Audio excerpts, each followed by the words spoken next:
तर छत्रपती शिवाजी महाराज यांनी रयतेचं जे राज्य केलं, स्वराज्य केलं, ते स्वराज्य सुद्धा पुढे चालू जावं याचा विचार डॉक्टर बाबासाहेब आंबेडकरांनी त्यामध्ये घेतला. कारण महात्मा ज्योतिबा फुले हे डॉक्टर बाबासाहेब आंबेडकरांचे गुरु होते. त्याच्यानंतर सर्वांना समान जे पिछले वर्ग आहेत त्यांना सुद्धा या विकासाच्या प्रक्रियेमध्ये सामावून घेण्यासाठी त्या आरक्षणाचा लाभ सुद्धा असाच पुढे देण्यासाठी ते आरक्षणाचा मुद्दा सुद्धा या घटनेमध्ये डॉक्टर बाबासाहेब आंबेडकरांनी छत्रपती शाहू महाराज यांच्याकडून स्वीकारलेला आहे. आणि हे अशा पद्धतीची घटना तयार करायला 2 वर्ष 11 महिने आणि 18 दिवस लागले. काही ठिकाणी 17 दिवसाचा उल्लेख आहे, काही ठिकाणी 18 दिवसाचा उल्लेख आहे. 2 वर्ष 11 महिने. आणि संविधान काय केलं, पूर्ण तयार झाल्यानंतर 26 नोव्हेंबर 1949 या दिवशी डॉक्टर बाबासाहेब आंबेडकरांनी ते राष्ट्रपती यांच्याकडे सुपूर्द केलं. आपण ते स्वीकारलं. आणि म्हणून संविधानाचं ज्यावेळेस आता आपण वाचन केलं त्यावेळेस आपण त्याचा उल्लेख असा करतो, आम्ही भारतीय लोक. हे स्वीकार कोणी केलंय? आपण सगळ्यांनी केलंय. आणि म्हणून त्याचं पहिलंच वाक्य आहे, आम्ही भारतीय लोक.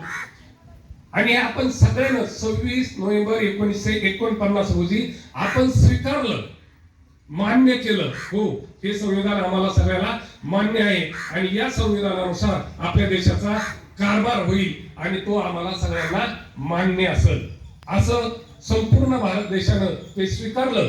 म्हणून त्यावेळेस पासून 26 नोव्हेंबर हा दिवस आपण संविधान दिन साजरा करतो. आपण स्वीकारलं, पण त्याची खऱ्या अर्थानं अंमलबजावणी कधी झाली? 26 जानेवारी 1950 रोजी. म्हणून तो दिवस आपण प्रजासत्ताक दिन म्हणून आपण साजरा करतो. त्यावेळेस पासून आजपर्यंत देशावर अनेक संकट आली, अनेक वेगवेगळे प्रसंग आले, परंतु त्या सगळ्या प्रसंगातून देशाला वाट जर कोणी दाखवली असेल तर हे संविधानानं दाखवली. शेवटच्या सभेमध्ये, संविधान सभेमध्ये ज्यावेळेस डॉक्टर बाबासाहेब आंबेडकरांनी भाषण केलं त्यावेळेस त्यांनी असं व्यक्त केलं होतं की हे संविधान आम्ही सर्वांनी मिळून जगातलं सर्वश्रेष्ठ संविधान आम्ही निर्माण केलेलं आहे.